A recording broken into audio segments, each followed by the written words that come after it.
Bonjour à tous, vous êtes bien sur les chaînes Julien Didier Garofalo, mais aussi Papillon Sans. Je vous demanderai donc d'aller dans le descriptif et de vous abonner à toutes les chaînes. Je suis donc actuellement sur Paris, c'est ma deuxième vidéo. Et donc je vais revenir sur aujourd'hui sur trois personnes.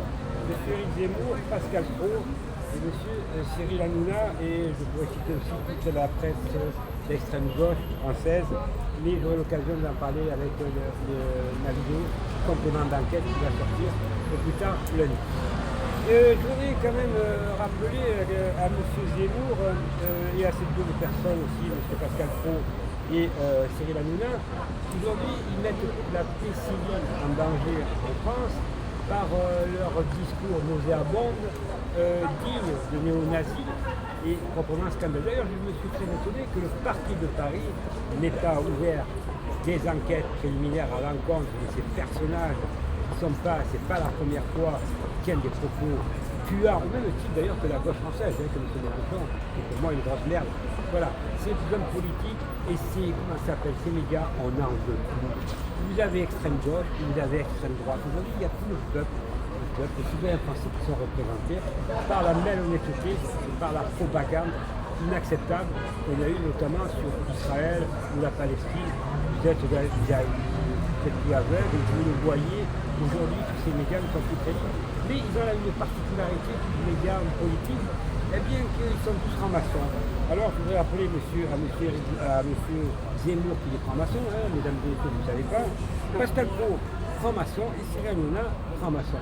N'oubliez pas que j'ai fait la liste des 160 000 francs-maçons en France, et que donc, suite à les recherches, donc, voilà, ces gens-là devraient d'abord balayer devant leur porte, et avant de donner des leçons de morale, ils ont tous eu des condamnations en voiture et en voilà. Et je viens donc de sortir de la 17e chambre, puisque j'ai déclaré avec une bonne nouvelle que Noël Lapierre, président de l'MPI 7, donc, a été relaxé parce qu'il avait été attaqué pour diffamation, justement d'ailleurs. Comme il l'a dit dans la vidéo précédente, donc j'ai vérifié ses conclusions, que ce n'est pas du tout le dossier, il a fallu le reprendre à zéro. Et aujourd'hui, c'est une grande victoire pour lui, puisqu'il demandait quand même 25 000 € de dommages et intérêts, pour avoir dit des choses tout à fait qui est dans le cadre de la liberté d'expression, de l'article 10 de la Convention européenne des droits de l'homme.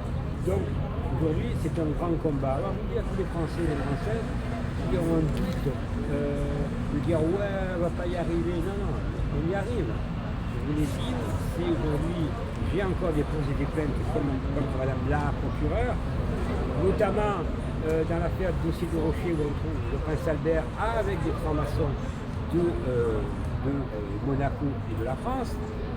Il n'y a pas de frontière, vous savez, entre les criminels. Donc ces gens-là, je ne les lâche pas. Donc des plaintes sont déposées, puis il ressort aussi certaines petites demandes connues déjà par la justice française et monégasque, qui détient le record du monde de casseroles, mais surtout qui est impliqué dans l'affaire des dossiers de Rocher. Donc je vais publier des documents explosifs à l'encontre de ce monsieur, mais aussi à l'encontre des ex-amis du prince Albert, son avocat, Thierry Lacoste, Didier Linotte, Laurent Anselmi, voilà. C'est déjà pas mal. Et puis d'autres noms qui vont sortir, notamment des juges d'instruction et aussi des procureurs. Donc ceux qui ne pourront pas m'arrêter ne pourront jamais m'arrêter parce que c'est le droit qui gagne et surtout qu'il y a encore dans ce qu'on appelle cette justice spectacle, cette propagande des journalistes, il y a encore des gens sérieux qui ne sont pas tous pourris. Mais les pourris, il faut les dégager du système parce que c'est eux qui nous pourrissent la vie. Voilà. Maintenant, ce qui est pas important à dire, c'est que pourquoi M. Zemmour qui attaque avec ces deux guignols, Pascal Pro et comment il s'appelle, Cyril Hanouna, comment ça se fait que des gens comme ça attaquent comment il s'appelle Karim Benzema. Karim Benzema, pardon. Alors que ce monsieur a fait une déclaration, après qu'on l'aime pas, c'est pas mon problème, mais des propos haineux, scandaleux, indignes d'hommes politiques ou de représentation auprès du public français, avec une haine à l'encontre de ce monsieur. Mais je voudrais rappeler quand même puisqu'ils disent qu'il est islamique, Karim Benzema, donc il a tous les défauts du monde. Je voudrais rappeler quand même que Messi, lors de la Coupe du Monde au Qatar, quand il a gagné la finale, je le rappelle, regardez l'image, hein, il avait mis la tunique du Qatar, donc la tunique musulmane. Et là, il n'y a pas un journaliste, là, parce qu'après on n'entend pas pour dire qu'il est, il était contre son pays parce qu'il donnait des valeurs pour les musulmans. Mais c'est quoi aujourd'hui? On fait une guerre musulmane, catholique, on n'en a rien à foutre de tout ça. Nous, on veut la paix. On veut la paix et on veut que la France, les gens qui s'occupent de politique, s'occupent des problèmes des Français. Ça veut dire aujourd'hui, les Français, c'est quoi le problème? C'est la vie qui est trop chère, la pauvreté, la précarité et le logement. Alors avant de donner des leçons de morale, avant d'aider les autres pays, comme l'Ukraine, comme pour le néo-nazi, Zelensky, et bien d'autres choses, et de donner à ces 500 000 personnes par an qui viennent, alors que les frontières, je rappelle que la France, elle est plus souveraine, puisque c'est Mme van der Leyen qui, par la Commission européenne, à titre d'information, qui donne le cadre qu'il faut, la légalité dans les pays européens. Donc aujourd'hui, la France, elle n'en peut plus. On ne peut pas aujourd'hui avoir 500 000 personnes par an, c'est plus possible. Ça fait des années et des années que cela se passe. Donc, nous demandons très simplement qu'aujourd'hui, vous, mesdames et messieurs, vous prenez, comment dirais-je, vos responsabilités. Vos responsabilités. Parce que là, on a le droit à une guerre civile et une guerre tout court. On y est déjà. Hein. Je vous rappelle quand même qu'on est des armes. M. Macron livre des armes à l'Ukraine avec la complicité de l'OTAN. Et qu'aujourd'hui, à cause de ça, l'augmentation des prix et la pauvreté de la précarité des Français, vous allez dans la rue, vous voyez, je suis à Paris, je suis scandalisé de voir tous ces gens dans la rue. Alors on dit des immigrés, mais non, il y a des Français dans la rue. Ils n'ont pas de logement. Donc ceux-là, on en fait quoi? Ils ont travaillé toute leur vie, ils ont des petites retraites, ils n'y arrivent plus. Donc avec 900 €, qu'est-ce qu'ils vont faire? Ils n'arrivent même pas à manger. Donc aujourd'hui, le premier des problèmes, c'est les Français, c'est d'avoir des gens courageux. Donc c'est pour ça, venez nous rejoindre au MPI7, c'est un mouvement, je vous l'ai dit, de citoyens. C'est une association politique parce que nous sommes obligés dans les statuts d'être dans l'égalité. Donc, mais ça reste aux citoyens. Des hommes politiques nous ont demandé de venir, on n'en veut pas. Tous ces gens-là, ils ont une culture, c'est la malhonnêteté, ils ont trompé les Français, ils ont trompé leur propre pays, et c'est des traîtres. Regardez la France dans quel état elle est aujourd'hui.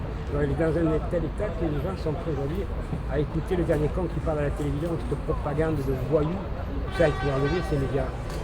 Les Sénats ne servent à rien, c'est dégager tous ces gens-là, c'est qui coûtent de l'argent. Eux, ils ont le droit de faire des délits. Les infractions ne vont jamais en prison. Regardez combien de fois ils sont mis en examen, ces gens. Est-ce qu'ils vont en prison? Ah, par contre, si vous allez dans une manifestation, que vous avez des illégales ou quoi, vous prenez 135 €. Voilà. Alors, je voudrais simplement dire sur M. Zemmour, qui a été donc aujourd'hui, il y avait donc un délibéré, l'AFP va le rendre, donc pas la place de la TP, je vais pas les nouveaux logements. Donc la Confédération nationale du logement a donc poursuivi M. Zemmour, Éric Zemmour, pour injure publique en raison de l'origine, l'ethnie, la race, la nation ou la religion.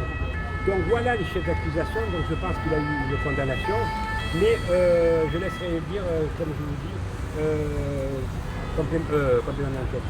L'AFP, qui était avec moi, qui était à côté de tout à l'heure, et que donc qui attendait le délibéré du jugement.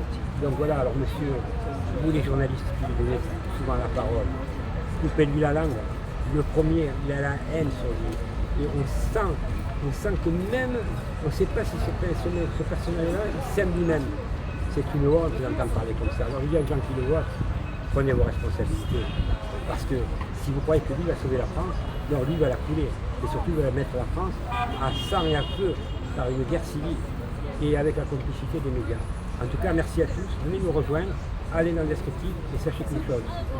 Nous aimons la France et nous n'avons pas d'autre choix que de la sauver, mais cela devient urgent devant une guerre mondiale qui se prépare et une guerre civile. Alors avant que ça arrive, réagissons. Merci à tous et bonne soirée, bonne journée. Merci.